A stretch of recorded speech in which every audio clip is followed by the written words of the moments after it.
एक बार अर्जुन श्री कृष्ण से पूछते हैं कि माधव, ये धर्म और अधर्म क्या है? धर्म के आधार क्या हैं? श्री कृष्ण कहते हैं, धर्म के 5 आधार होते हैं: ज्ञान, प्रेम, न्याय, समर्पण और धीरज। जब सत्व गुण से भरे धर्म को जानने वाले लोग कर्मों का त्याग करते हैं, तब अधर्म से भरे लोग ही संसार को चलाते हैं। जैसे महामहिम भीष्म ने अपने प्रण को अधिक महत्वपूर्ण माना और अपने कुल वधू की लाज को कम महत्व का जाना, क्या वो अधर्म नहीं? और तुम्हारे ज्येष्ठ भ्राता युधिष्ठिर ने अपने माने हुए धर्म का वहन करने के लिए द्यूत सभा में भाग लिया, क्या वो अधर्म नहीं था? तो क्या भ्राता दुर्योधन को शत्रु मानना उचित है? यदि महामहिम भीष्म पितामह ने संसार का त्याग ना किया होता तो आज अधर्म इतना बढ़ता ही नहीं और महाभारत की स्थिति पैदा ही नहीं होती। और तुम्हारे पिता ने यदि संन्यास ना लिया होता तो आज भ्राता युधिष्ठिर सुख से राज कर रहे होते और अपनी प्रजा को न्याय और धर्म का ज्ञान दे रहे होते। किंतु दुखदायक बात तो ये है पार्थ कि सत्व गुण से भरे मनुष्य ही संसार को लाभ दे सकते हैं, किंतु वो ही संन्यास का विचार करते हैं। वैसे ही सत्वगुणी सज्जन लोग तो संसार का त्याग कर देते हैं और तमस से भरे अधर्मी लोग संसार में कार्य करते हैं। इसी कारण से संसार में पाप और अधर्म बढ़ता है। श्री कृष्ण आगे कहते हैं, जिस मार्ग पर चलकर मनुष्य स्वयं को आत्मा के रूप में देखता है, परमात्मा के अंश के रूप में स्वयं को जानता है, उस मार्ग को धर्म कहते हैं। जब मनुष्य स्वयं को परमात्मा के अंश के रूप में जान लेता है, तब उसे ये अनुभूति होती है, ये सृष्टि ही परमात्मा है और ये परमात्मा ही सृष्टि है। सृष्टि और परमात्मा में कोई भेद नहीं। जो मनुष्य ये जान लेता है तो दूसरे मनुष्य और प्राणियों की ओर निर्दय और कठोर नहीं होता। वो ये जानता है कि जीव कटने से पीड़ा केवल जीव को नहीं होती, उसकी अनुभूति समग्र शरीर को होती है। वैसे ही एक मनुष्य को पीड़ा होती है तो समग्र संसार उस पीड़ा का अनुभव करता है। जब तक संसार में एक मनुष्य भी पीड़ित है, तब तक वास्तव में किसी का भी सुख संपूर्ण नहीं। ये जानने पर मनुष्य का मन करुणा से भर जाए, उसे धर्म कहते हैं। जब किसी पर तमस गुण छाया होता है तो वो दूसरों के प्रति कठोर, निर्दयी और स्वार्थी हो जाता है। अपने माने हुए सुख के लिए दूसरों को दुख देता है। परमात्मा की ओर गति नहीं हो पाती उसकी, अर्थात अधर्म परमात्मा से दूर ले जाने वाले मार्ग का नाम है। फिर अर्जुन पूछते हैं, अर्थात अधर्म तो अज्ञान का दूसरा नाम है, तो फिर अज्ञानी के प्रति तो दया होनी आवश्यक है ना? दंड का क्या तात्पर्य है? इस पर श्री कृष्ण कहते हैं, ज्ञानी जब ज्ञान का मूल्य जानने को सज्ज ना हो, ज्ञान पर दृष्टि डालने को भी सज्ज ना हो, तब दंड ही दया है, उसके प्रति भी और दूसरों के प्रति भी। सृष्टि की गति सदा ही परमात्मा की ओर हो, ये अनिवार्य है। किंतु कभी कभी ऐसी स्थिति उत्पन्न हो जाती है कि अज्ञान, मोह और अधर्म बढ़ जाता है। संसार से धर्म लुप्त हो जाने का भय उत्पन्न हो जाता है। संसार से जब धर्म लुप्त हो जाता है, करुणा भी नष्ट, सत्य भी नष्ट हो जाता है। आने वाली पीढ़ियों को धर्म प्राप्त हो सके, इसके लिए आज अधर्मियों का नाश करके धर्म की पुनः स्थापना करना ही अनिवार्य है। जब अधर्म बढ़ता है तो सुख और दुख का संतुलन बिगड़ जाता है। संसार में जब दुख बढ़ जाता है तो कम लोग सुख का अनुभव करते हैं और अधिकतर लोग दुख का अनुभव करते हैं, तो संसार रोगी बन जाता है। ऐसे समय में उस रोग का उपचार करना ही पड़ता है। अपने आप का बलिदान देकर भी अधर्मियों का नाश करना अनिवार्य बन जाता है। ऐसे समय में ना संबंध देखा जाता है, ना ही प्रेम देखा जाता है, ना ही स्वार्थ देखा जाता है और ना ही सुख की आशा की जाती है।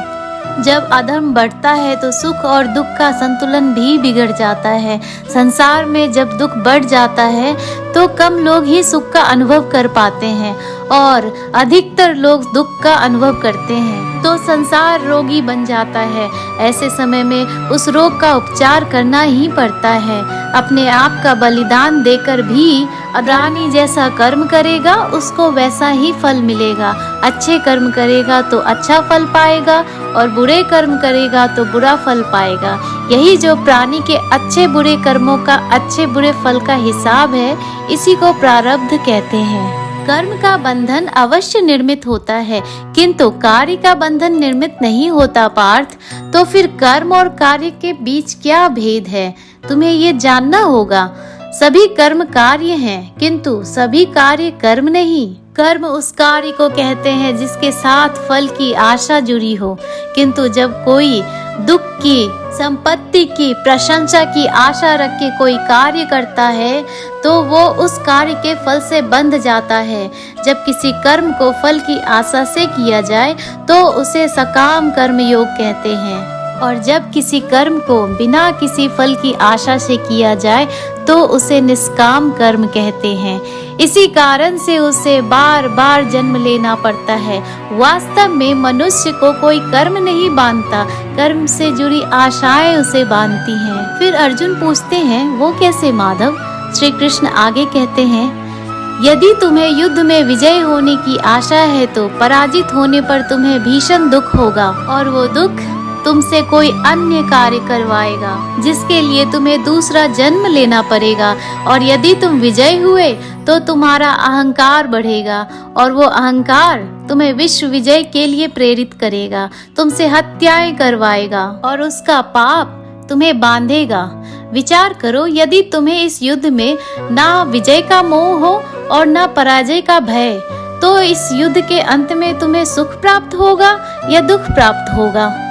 अर्जुन कहते हैं, ना सुख माधव और ना ही दुख। श्री कृष्ण आगे कहते हैं, अर्थात तुम्हारा सुख दुख, हताशा, निराशा, अहंकार युद्ध के कारण नहीं, युद्ध के साथ तुमने जो आशाएं बांधी हुई हैं उसके कारण है। क्या ये सत्य नहीं है पार्थ? सुख दुख को समान मानकर लाभ हानि जय पराजय का विचार किए बिना यदि तुम युद्ध करोगे पार्थ, तो तुम पाप के भागी नहीं बनोगे। इसी को कर्म योग कहते हैं। इन 3 गुणों का त्याग करके निर्गुण बन जाओ पार्थ। इस द्वंद्व से मुक्त हो जाओ। सदा सत्व अर्थात परमात्मा में बुद्धि लगाकर कर्तव्य का वहन करते रहो। कुछ प्राप्त करने की इच्छा और कुछ प्राप्त किए हुए का रक्षण करने का विचार त्याग दो पार्थ, और अपनी आत्मा स्वतंत्र कर दो। स्मरण रहे पार्थ, तुम्हारा अधिकार तो केवल कर्म करने का है, फल तो ईश्वर के हाथ में है। इसीलिए ना कर्म से भागना उचित है और ना ही कर्म के फल की आशा रखना उचित है। फिर अर्जुन पूछते हैं, तू फल का त्याग कर परंतु कर्म का त्याग ना कर, ऐसे कर्मयोगी को कैसे जाना जा सकता है माधव? श्री कृष्ण आगे कहते हैं, सुनो पार्थ, जो स्वाद से छूटने के लिए भोजन का ही त्याग कर देता है, वास्तव में उसके मन से स्वार्थ की लालसा कभी जाती ही नहीं। उसे तो ठोकर ही खानी पड़ती है। एक तो वो निर्बल हो जाता है, जिसके कारण परमात्मा को प्राप्त करने का जो प्रयत्न अनिवार्य है उसे वो नहीं कर पाता, और दूसरा सदा ही उसका मन स्वाद की लालसा से भरा रहता है। इसीलिए भोजन का त्याग करने से उत्तम है स्वाद की लालसा का ही त्याग कर दिया जाए। कर्मयोगी अपने मन की सारी लालसाओं को खींच लेता है, जीवन को कर्तव्य मानकर कार्य अवश्य करता है, किंतु उन कार्यों से जुड़ता नहीं। और पार्थ, जो व्यक्ति अपने कार्यों से आशाएं और इच्छा नहीं रखता, उसी के कार्य पूर्ण होते हैं। एक असफलता से दुखी होकर जिसका मन डोलता नहीं, एक सफलता से आनंदित होकर जो स्वयं को श्रेष्ठ नहीं मानता, ऐसे ही व्यक्ति को कर्मयोगी कहते हैं, और ऐसा व्यक्ति जीवन में बार बार सफल होता है। फल की आशा से कामना प्रकट होती है और कामना का तो स्वभाव है असंतुष्ट रहना। असंतोष से क्रोध उत्पन्न होता है और क्रोध से मोह जन्मता है। मोह के कारण व्यक्ति आचार और व्यवहार का ज्ञान ही भूल जाता है। ज्ञान के जाने से बुद्धि चली जाती है, अनुचित प्रकार के कार्य होने लगते हैं और समाज ऐसे व्यक्ति का शत्रु बन जाता है और अंत में ऐसे मनुष्य का पूर्णतः पतन हो जाता है। जैसे भ्राता दुर्योधन, उनके सेनापति महामहिम उनके ही शत्रु हैं और तुम्हें विजय का आशीर्वाद दिया। कर्म योग ब्रह्म विद्या का दूसरा चरण है। परमात्मा में अपनी बुद्धि स्थिर करो, स्वयं को आत्मा जानो, मिथ्या बंधनों से मुक्त हो जाओ और फल की आशा का त्याग करके केवल कर्म करते रहो।